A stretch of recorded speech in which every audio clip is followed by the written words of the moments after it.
அப்போது கணியன் பூங்குன்றனார் கூட எதை அடிப்படையாக அவர் வச்சு பேசுகிறார் அப்படின்னு பார்த்தீங்கன்னா ஊர்னா எது? நிலம், மண். அப்போது எல்லா பஞ்சபூதங்களும் அதற்குள்ளே அடக்கம் அப்படிங்கிற தத்துவத்தை தான் அங்கே சொல்ல வரார். யாதும் ஊரே அப்படின்னா என்ன? எல்லாமே நிலம்தான் அப்படிங்கிற தத்துவமும் அதில் வந்து தெரிஞ்சுக்க வேண்டியதுதான்.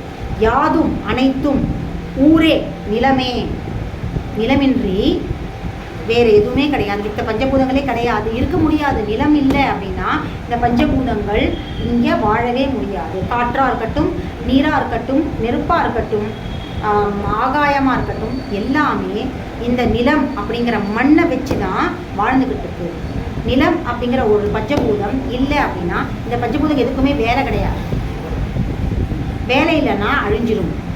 இதையே தான் இந்த ஒரு கதை ஒன்று சொல்லுவாங்க இல்லையா, ஒரு ஜின் இஸ்லாமியர்கள் கதை நினைக்கிறது.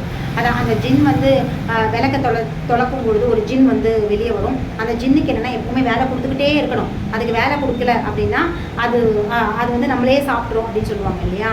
இந்த தத்துவம் தான். இந்த தத்துவம் என்ன சொல்லுது அப்படின்னு சொன்னால், அந்த அந்த அந்த வேலை இல்லை, ஒரு விஷயத்துக்கு வேலை இல்லை. பஞ்சபூதங்களில் ஒரு விஷயத்துக்கு ஒரு பூதத்துக்கு வேலை இல்லைன்னா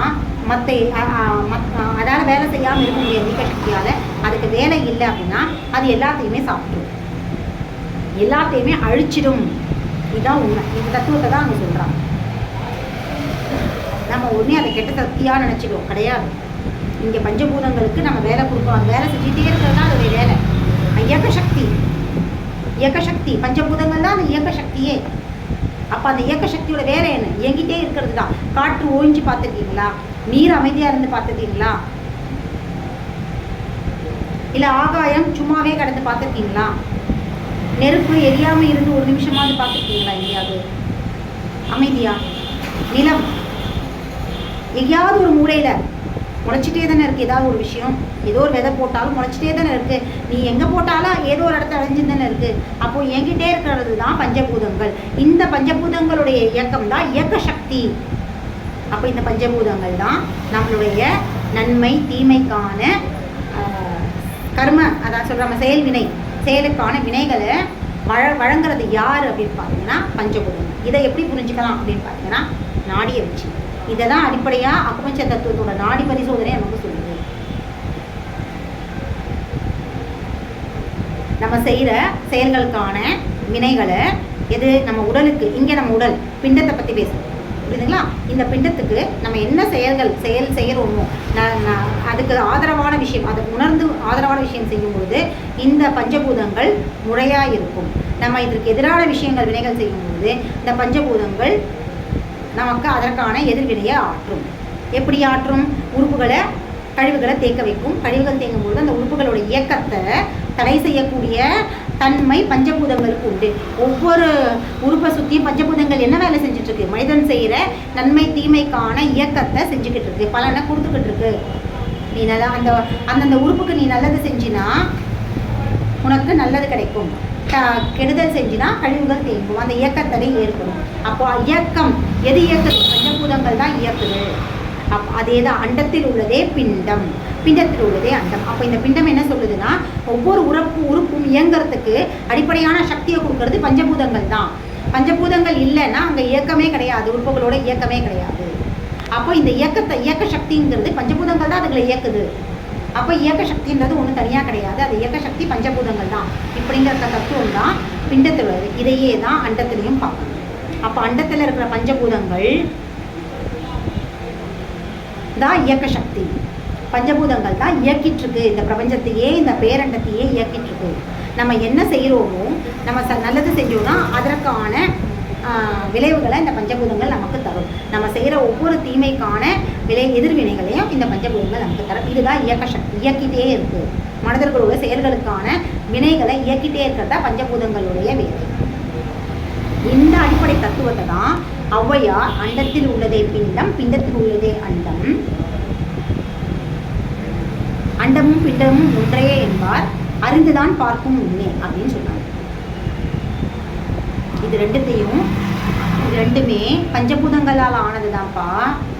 இதை நம்ம புரிஞ்சிக்காததுனால, இதை நம்ம அறிந்தான் பார்க்கும் உண்மை, இதை நம்ம புரிஞ்சுக்கிட்டோம் அப்படின்னா எந்த குழப்பமே கிடையாது அப்படின்னு சொல்கிறாங்க.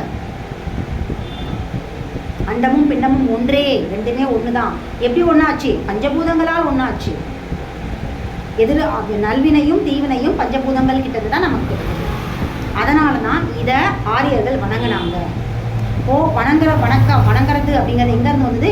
பஞ்சபூதங்களை வணங்குறது தான். கொஞ்சம் கொஞ்சமாக என்ன பண்ணாங்கன்னா, இந்த ஒரு ராங் ரூட், அதாவது செயல்களுக்கான வினையை தவிர்த்துட்டு பஞ்சபூதங்களை வணங்கினா, அதாவது நம்ம செயல் செஞ்சு பஞ்சபூதங்கள் கிட்டது நன்மை வர்றதை விட அதை நம்ம துதிச்சு பாட்டு பாடி வணங்கி போட்டுருனா நமக்கு டைரெக்டாக கிடச்சிரும்.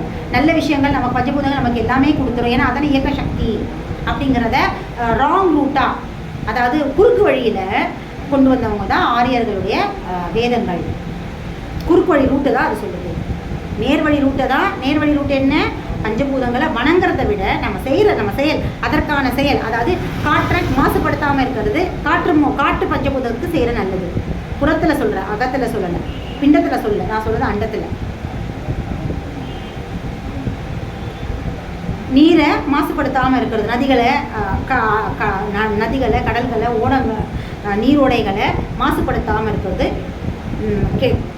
கெடுதல் செய்யாமல் இருக்கிறது.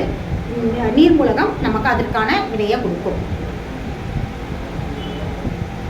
ஆகாயம் அப்படிங்கிற மரம், அதை நம்ம வெட்டி சாய்க்காமல் இருந்தா, அதை அழிக்காமல் இருந்தோம்னா நமக்கு ஆகாயம், அதாவது இந்த மரம் உடைய பிரதிபலிப்பான ஆகாயத்தை பார்த்துருக்கீங்களா?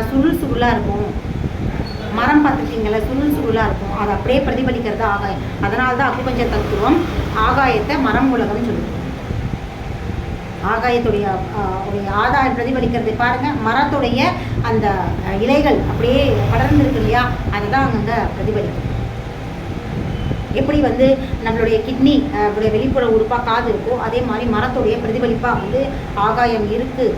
அதனால தான் ஆகாயத்தை நாங்கள் ஆகாயம் அப்படின்னு சித்த மருத்துவம் சொன்னாலும் நாங்கள் மரமூலகம்னு சொல்லுவோம். பஞ்சபூதங்கள் அப்படின்னு சொன்னாலும் சித்த மருத்துவத்தில் அந்த பஞ்சபூதங்களை பற்றின எந்த ஒரு இதுவுமே கிடையாது. அதை முன்னிறுத்துகிற மாதிரியான எந்த அடிப்படை தத்துவமே அவங்ககிட்ட கிடையாது. சொல்லுவாங்க பஞ்சபூதங்கள் பற்றி, நிலம், நீர், நெருப்பு, காற்று, ஆகாயம் சொல்லிக்குவாங்க. தவிர அதை பற்றின பிரதிபலிக்கிற மாதிரியான மருந்துகளும் கிடையாது. பிரதிபலிக்கிற மாதிரியான எந்த தத்துவமும் கிடையாது. அவங்களுடைய தத்துவங்கள் எல்லாமே வாதம் பித்தம் கபமில் தான் இருக்குது. அதுவுமே அதுக்கு பின்னாடி ஒளிஞ்சிருக்கிறதும் பஞ்சபூதங்கள் தான். அது புரிந்தவர்களுக்கு அதை ஆராய்ச்சி செஞ்சது அக்குபஞ்சர் ஹீலர்ஸ் தான். அக்குபஞ்சரிஸ்ட்டு தான் அந்த சித்த மருத்துவத்தோட தத்துவம் பஞ்சபூதங்களோட ஒத்து போகுது. அதுவும் இதுவும் ஒன்றுங்கிறத ஆராய்ச்சி செஞ்சுருக்காரு. ஆனால் சித்த மருத்துவம் அதை பற்றி பஞ்சபூதங்கள் பற்றி அந்த அளவுக்கு பேசலை. ஸோ இதில் நம்ம என்ன புரிஞ்சுக்கலாம் அப்படின்னா, சமயங்கள் கொண்டு வந்தது எல்லா சமயங்களும் அறிவுறுத்துறதும் பஞ்சபூதங்கள் தான். அப்போ பஞ்சபூதங்கள் இங்கேயும் அப்படி தான். இங்கேயே நம்ம என்ன பண்ணுறோம் அப்படின்னா, நம்ம வணங்கிட்டு இருக்கோம். சும்மா நம்ம இந்த உடலை பாலிஷ்டாக, அதாவது வணங்குறதுனா என்ன செய்கிறோம் அப்படின்னா, நல்லா சோப்பு போட்டு குளிக்கிறது, நல்லா ட்ரெஸ் பண்ணிக்கிறது, மேக்கப் போடுறது, முகத்தை பாலிஷ்டாக வச்சுக்கிறது, ட்ரெஸ் போடுறது, அலங்காரம் செஞ்சுக்கிறது, ஒப்பனை செஞ்சுக்கிறது, இதெல்லாம் வணங்குறதா நினச்சிட்டு இருக்கோம். இதெல்லாம் செஞ்சுட்டா நம்ம ஆரோக்கியமாக இருக்கிறதா நம்ம கற்பனை பண்ணிக்கிட்டு இருக்கோம். எப்படி பஞ்சபூதங்களை நம்ம ஆரியர்கள் சொன்ன மாதிரி அதுக்கான வணக்கத்தையோ அதை பாட்டு பாடுறதும் அதை போற்றுறதும் ஆரியானா அதற்கு பலி கொடுக்கறது, யாகம் வளர்த்துறது, யாகம் குண்டலத்தில் பலி கொடுத்தா பஞ்சபூதங்கள் சந்தோஷமாயிடுவாங்க, நமக்கு எல்லா வரத்தையும் கொடுப்பாங்கன்னு தவறாக நினச்சிட்டு இருக்காங்க இல்லையா? இதே இடத்துல தான் நம்ம உடலுக்கும் செஞ்சுட்டு இருக்கோம். அப்போ இந்த உடலுக்கு நம்ம இதை மட்டும் செஞ்சு, ஒப்பனையை மட்டும் செஞ்சுட்டு இருந்தால் அதில் எந்த பலனும் கிடையாது. அடிப்படையான அகசக்தி ஆன பஞ்சபூதங்கள், அகத்தில் இருக்கிற பஞ்சபூதங்களுக்கு செயல் வடிவமாக நம்ம அதை போற்றுதல் அப்படிங்கிறது செயல்தான். என்ன செயல் செய்யணும்? பசிச்சு சாப்பிட்றது. அதுக்கு என்ன தேவையோ அதை தான் நம்ம கொடுக்கணும். தேவையில்லாத விஷயங்களை செஞ்சுக்கிறது நமக்கான சந்தோஷம், நம்ம சந்தோஷம்தான் மனசளவில். அப்போ நான் ட்ரெஸ் பண்ணிக்கிட்டேன் அப்படின்னு சொல்லணும். ஆனால் பஞ்சபூதங்களுடைய தேவையை கொடுக்கறதும் மிகச்சரியாக அதை பின்பற்றுறதும் தான் நம்ம அதுக்கு செய்கிற நல்வினை. அப்போது இந்த உடலுக்கு நம்ம இந்த பிண்டத்துக்கு எப்போ நாம் தவறான ஒரு விஷயத்தை இந்த ஒப்பனையை கொடுக்க ஆரம்பித்தோம்னா, ஆரியர்கள் இந்த பஞ்சபூதங்களை அந்த பஞ்சபூதங்களுக்கு இயக்கிட்டு இருக்க அந்த பஞ்சபூதங்களோட இயக்க சக்திக்கு நன்மையை செய்யாமல், அதோடைய இயக்க சக்தியை புரிஞ்சுக்கிட்டு செயல் வினைகளாக செய்யாமல் அதை வெறும் வணங்குறதுக்கான ஒரு பொருளாக மட்டுமே பார்த்துட்டு இருந்ததுனால என்ன ஆச்சு அப்படின்னு பார்த்தீங்கன்னா, அந்த பஞ்சபூதங்கள் பஞ்சபூதங்கள் வெறும் ஃபோட்டோ மாட்டி வைக்கிறது, அதாவது எப்படி சாமி ஃபோட்டோவை மாட்டி வச்சுட்டு பூஜை பண்ணிக்கிட்டு இருக்கா மாதிரி அதுக்கப்புறம் பிற்பாடு இந்த பஞ்சபூதங்களை வணங்கினவங்க ஏதோ ஒரு பர்டிகுலராக கடவுள்கள், அதாவது மூதாதையர்கள் வந்து பிறந்து எல்லாருமே முருகராக இருக்கட்டும், ராமராக இருக்கட்டும், ஆஞ்சநேயராக இருக்கட்டும், கிருஷ்ணராக இருக்கட்டும், எல்லாருமே மனிதர்கள் மட்டும்தான். அவங்க கடவுள்லாம் பெரிய சக்தி, கடவுள்ன்றதே கிடையாது, இயக்க சக்தி தானே. பஞ்சபூதங்கள் தான் கடவுள், அதுதான் இயக்க சக்தி. அப்போ இந்த மூதாதையர்களை பெரிய லெவலில் அவங்களுக்கு சாதகமானவங்களை எடுத்துக்கிட்டு அதை எல்லாரையும் கடவுளாக மாற்றி பெரிய அதீத சக்தியாக சித்தரித்து இந்த போற்றுறது, தூண்டுறது, அபிஷேகம் பண்ணுறது, ஆராதனை செய்கிறது, இந்த மாதிரியான எல்லா விஷயங்களையும் நம்ம செய்ய ஆரம்பிச்சிட்டோம். இது அங்கேருந்து வந்தது தான். எது? அதாவது குறுக்கு வழி பாதையை கண்டுபிடிச்சோம். இதெல்லாம் செஞ்சால் நமக்கு நேரடியாக வரம் கிடச்சிடும். இங்கே எல்லா வளமாரித்தனமும் திருட்டுத்தனமும் நம்ம செஞ்சுக்கலாம். ஆனால் இங்கே போய் நம்ம கும்பிட்டுட்டோம், நம்ம வந்து மாலை போடுறது, பூஜை செய்கிறது மாதிரியான விஷயங்களை செய்யும்பொழுது நமக்கு வந்து அந்த அவங்கக்கிட்டேருந்து சரி ஓகே இது நமக்கு எல்லாமே செய்கிறான், அதனால நம்ம இவங்களை வந்து வேண்டிய வரத்தை கொடுத்துருவோம் அப்படின்னு இவனாக கற்பனையாக நினச்சி வச்சுருக்கான். அது எல்லாமே தப்பு. நீ செய்கிற செயல்களுக்கான வினை அப்படிங்கிறது உண்டு. இதுதான் அக்குபட்ச தத்துவம்னு சொல்கிறது. நீ என்ன செய்கிறியோ, நீ என்னதான் உடம்பு ஒப்பனை செஞ்சாலும் அதில் ஒரு பிரயோஜனம் கிடையாது. அடிப்படையான இயற்கை வாழ்வியலை நீ முறைப்படுத்தாமல், அதை சரி செய்யாமல், அதை பின்பற்றாமல் நீ எது செஞ்சாலும் இந்த பிண்டத்துக்கு எந்த பிரயோஜனமும் கிடையாது. நீ இதெல்லாம் முறையாக இயற்கை வாழ்வியலை நீ கடைப்பிடிச்சுன்னா உனக்குள்ளே இருக்க பஞ்சபூதங்கள் மூலகங்களாக மாறி உனக்கு பலவிதமான ஆற்றல்களை, பேராற்றல்களை தரும்.